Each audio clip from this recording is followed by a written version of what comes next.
मंडळी नमस्कार. मी सुजाता जोग. परिक्रमामध्ये आपलं स्वागत. दत्तगुरूंचे 24 गुरु याबद्दल आपण बोलत होतो आणि उरलेले गुरु आज मी तुम्हाला सांगणार आहे. त्यानंतर हत्ती. आता हत्तीचं काय आहे की हत्तीला पकडायचं कसं? हत्ती हा बलवान प्राणी आहे, पकडणं इतकं सोपं नसतं. मग काय केलं जातं की एक खड्डा खणला जातो खूप मोठा, त्याच्यावर सगळ्या फांद्या झाडाच्या टाकल्या जातात आणि बाजूला एक लाकडी सांगाडा किंवा एक सांगाडा ठेवला जातो हत्तीनीच वाटावा असा, आणि त्याच्यावर हत्तीचं कातडं पांघरलं जातं. नंतर हत्ती येतो आणि त्याला वाटतं हत्ती नाही, तो तिच्या मोहात पडतो आणि जवळ जातो, त्यावेळी तो खड्ड्यात पडतो. तर दत्तगुरूंनी हत्तीपासून काय शिकले की कुठल्याही मोहात पटकन पुढे जायचं नाही, कारण त्यात अडकलात की तुम्ही बंदी होता, मग माणसं त्याला पकडून बंदी करतात. त्यामुळे हत्तीकडनं हे शिकले. त्यानंतर भुंगा. त्या भुंग्याकडनं काय शिकायचं? तर भुंगा हा फिरत असतो या फुलावरनं त्या फुलावर त्या फुलावर. मग एक वेळ येते संध्याकाळी की तो कमळावर बसतो, कमळाच्या फुलावर, आणि कमळ रात्री बंद होतं, मिटतं, त्यावेळी तो भुंगा त्यात अडकतो. म्हणजे इथेही पुन्हा भुंगा आकर्षणात बळी पडतो, आकर्षणाला, आणि स्वतःला मरतो. तो कधी कधी तो मरतोसुद्धा सकाळपर्यंत. तर त्याच्यात तुमचा सर्वनाश होतो.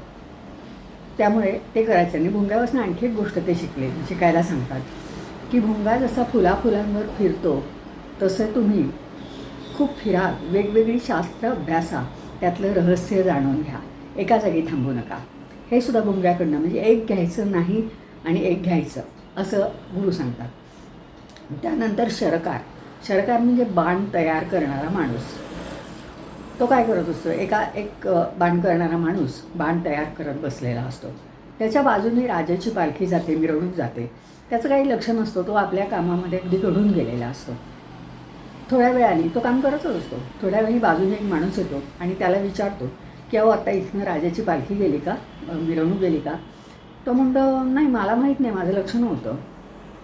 तो जसा तो त्याच्या कामामध्ये मग्न झाला होता, त्याचा आजूबाजूला कुठेही लक्ष नव्हतं, तसं योगी लोकांनी तपश्चर्येमध्ये अशा प्रकारे मग्न व्हावं की आजूबाजूला कुठेही लक्ष जाता कामा नये. हे तपस्वींसाठी जरी किंवा मुमुक्षूंसाठी जरी असलं तरी मला वाटतं हे आपल्या सर्वांसाठी आहे हा गुण, की आपण जे काम करतो ते जर मन लावून काम करत असलो आपण, तर आपल्याला आजूबाजूला कुठेही लक्ष नसतं. असं अनेकदा होतं, आपण अभ्यासात घडलेलो असतो किंवा आपल्या कामात घडलेलो असतो, आपल्याला आजूबाजूचं काही माहीत नाही, त्यावेळी आजूबाजूच्या आवाजांचा सुद्धा त्रास आपल्याला होत नसतो, कारण आपलं लक्षच नसतं, आपण आपल्या कामामध्ये इतके मग्न असतो. तर हे आपल्या सर्वांसाठी आहे शरकार. त्यानंतर पेशकार. आता पेशकार म्हणजे कुंभार माशी. ती कुंभार माशी काय करते? मातीचं घर बांधते. मला माहिती नाही, मी पाहिलं नाही, पण कुंभार माशी मातीचं घर बांधते आणि एक किडा आणून त्या घरात ठेवते आणि मग ती रोज त्या किड्याला फुंकर मारत राहते. मग बरेच दिवस झाले की त्या किड्याची कुंभार माशी होते. त्याप्रमाणे तुम्ही जर दररोज दररोज दररोज ईश्वरचिंतन करत राहिलात, ईश्वराची भक्ती करत राहिलात, तर एक दिवस तुम्ही ईश्वर रूप होऊन जाल, असं सद्गुरू सांगतात. त्यानंतर कुणाकडनंही काही शिकावं. आता बघा, पिंगला वेश्या, खरी तर ती वेश्या आहे, शरीर विक्रय करणारी बाई आहे. तर तिच्याकडून काय शिकायला मिळालं, काय शिकले ते? तर एकदा ती गिरायकाची वाट पाहत होती. बराच वेळ झाला, आत बाहेर फेऱ्या मारत होती, पण कोणी काय आलंच नाही आणि खूप रात्र उलटून गेली तरी कोणी आलं नाही. मग तिचा सगळा अपेक्षाभंग झाला की आता काही कोणी येणार नाही, आणि एकदम त्या क्षणी तिला वैराग्यच आलं. सगळं सोडून दिलं तिने आणि आता नाही, आता नको. त्यावेळी तर असं वैराग्य एका क्षणी तुम्हाला येईल, त्यामुळे तुम्ही त्याचा स्वीकार करा, वैराग्याचा. असं असतं ते की सगळं सोडून दिलं ना, अपेक्षा सोडून दिला की तुम्ही सुखी होता. नंतर मग टिटवी. आता टिटवीसारख्या पक्षाकडनं काय शिकायचं? तर एक टिटवी चोचीमध्ये मासा घेऊन उडत होती. तो मासा पाहिल्याबरोबर असंख्य कावळे तिच्या मागे लागले. 1 लागला, 2 लागला, कावळ्यांचं सैन्यच तिच्या मागे लागलं. तिला अगदी सळोगीपळं करून सोडलं. या झाडावरून त्या झाडावर टिटवी आपली उडते, कावळे काय पाठलाग सोडायला तयार नाहीत. मग शेवटी टिटवी कंटाळली आणि तिने तो तुकडा माशाचा तो मासा टाकून दिला. तिने तो टाकता क्षणी घारीने तो पकडला. घारीने आणि टिटवीने मासा टाकून दिला आणि ती एका झाडाच्या फांदीवर जाऊन बसली. तो घारीने मासा पकडल्याबरोबर सगळे कावळे टिटवीला सोडून दिलं आणि घारीच्या मागे लागले. तर सद्गुरू म्हणतात, दत्तगुरू म्हणतात की तुम्ही तुमच्या हातातलं सगळं सोडून द्या. कारण टिटवी मग आनंदाने त्यांची मजा बघत राहिली की घार उडते आणि सगळे कावळे आता तिच्या मागे लागले. तर आपण ज्यावेळी सगळं सोडून देतो, निर्मात्यांनी यांनी परमेश्वरांनी सृष्टी जी निर्माण केलेली आहे तिचा आनंद आजूबाजूला बसून काय घडलं आहे ते बघत बसा. घटनांचा स्वतःवर परिणाम होऊ देऊ नका. सगळं सोडून दिलं हातातलं की आपोआप तुम्ही जगाचा आनंद घ्यायला मोकळे होता. इथे काही देवाबिवाचं म्हणजे आपण जोडायची गरज नाही. आपण म्हणू की नाही देऊन टाका मोकळे व्हा, आपल्याकडे काही नको. कारण आपल्याकडे ज्यावेळी असतं काहीतरी, म्हणतात ना असतील शीत तर जमतील भूतं, तसं आहे. ती भूतं मागे लागायला नको असतील तर संपून टाकायचं, सगळं देऊन टाकायचं. आपल्याला ठेवायचं हवं तेवढं, नजरेत येणार नाही लोकांच्या इतकं ठेवायचं आणि बाकी अपेक्षा सोडून द्यायच्या. त्यानंतर हत्ती झाला, मृग. आता हरिण खरं म्हणजे चप्पळ, खूप चपळ पळण्यामध्ये, पण त्याला संगीत आवडतं. हे मला खरं नवीन आहे ना, मला माहीत नव्हतं. तर संगीत कानावर पडलं की हरिण तिथे जाऊन थांबतं, ऐकतं आणि नेमकं त्याच वेळी शिकारी त्याला पकडतो आणि बंदी करतो. तर तुम्ही इथेही पुन्हा तेच आहे की जसा हत्तीणीच्या मोहात बळी पडतो तसा हरिण संगीताच्या मोहात बळी पडतो. कुठल्याही मोहात तुम्ही अडकलात की तुम्ही बंदी झालात. सामान्य माणूस असेल किंवा कुठल्याही प्रेमात, रागात, लोभात, सगळ्यात कशातही तुम्ही अडकू नका. तिथे तुम्ही गेलात, बंदी झाला, तुम्हाला पकडून नेलं. प्रत्येक वेळी मारून टाकतील असं नाही, ठेवून देतील, पण बंदिवान करून देतील. पोपटाला जसं पिंजऱ्यात ठेवतात तसं ते तुम्हाला पिंजऱ्यामध्ये ठेवून देतील. तो झाला. त्यानंतर बालक. आता बालकाकडून काय शिकायचं आहे? लहान मुलं कधी पाहिलं तुम्ही? असं हातवारे करत छान मस्त मजा करत असतं पाळण्यात असेल, खाली कॉटवर आपण ठेवतो त्याला आणि आजूबाजूने बघतो तेव्हा त्याच्याकडे त्याला काही आपण त्याच्याकडे दुर्लक्ष केलं तरी त्याला फरक पडत नाही. आपण प्रेमाने त्याच्याजवळ गेलो तरी काय तो हसतो वगैरे. म्हणजे त्याला सुखदुःख सम्यकऋत्वा ही खरी बालकवृत्ती आहे. त्याला काहीही फरक पडत नसतो.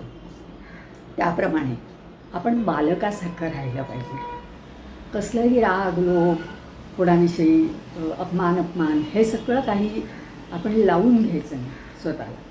आपण जगाचा आनंद घ्यायचा. या जगामध्ये आपल्याला जे काही मिळालं आहे त्यात खूप मजेत आनंदात राहायचं आपण. तर इथे आता आपले सगळे गुरु संपलेले आहेत आणि याच्यामध्ये आता पेशकार झाला, बाणकर्णाला, कुंभारमाशी झाली, सगळे झाले. तर दत्तगुरूने हे 24 गुरु खरं सांगितले तर ते मुमुक्षूंसाठी सांगितलेत असं आपल्याला वर पाहता वाटतं, पण ते फक्त मुमुक्षूंसाठी नाही. त्यातलं काही ना काहीतरी आपल्या सामान्य माणसासाठी सुद्धा आहे. आता बघा, साधी गोष्ट आहे की आपण जर आपल्या कामात रमून गेलो तर कुठलंही आपलं काम अतिउत्तम होईल, आपल्याला पुढल्या प्रगतीची दिशा दिसेल. त्यामुळे हे सामान्य माणसासाठी मग आपल्याला प्रमोशन मिळतं, पुढे जातो आपण. त्यामुळे फक्त मुमुक्षूच पुढे जातो त्याच्या वाटेने असं नाही, आपल्यालासुद्धा. बरं, आकर्षण. आता आपल्याला साधं म्हणतो मोबाईलचं आकर्षण.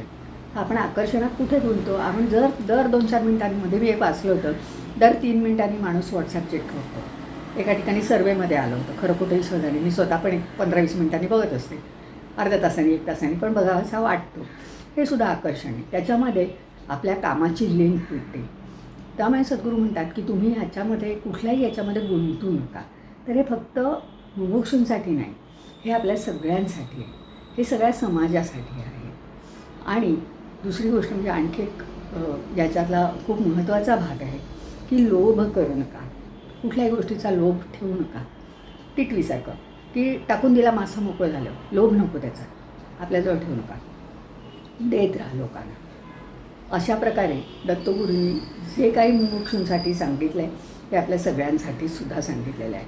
आता अवधूत किंवा स्मर्तृगामी अशी अनेक विशेषणं दत्तगुरूंना लावली जातात. तुम्ही स्मरण केलं, दत्तगुरूंवर लोकांची खूप श्रद्धा आहे. कुठल्या नाथपंथ पुढे निर्माण झाला तो सुद्धा श्री दत्तगुरू आणि महादेव यांच्या कल्पनेतून नाथपंथाची निर्मिती झाली.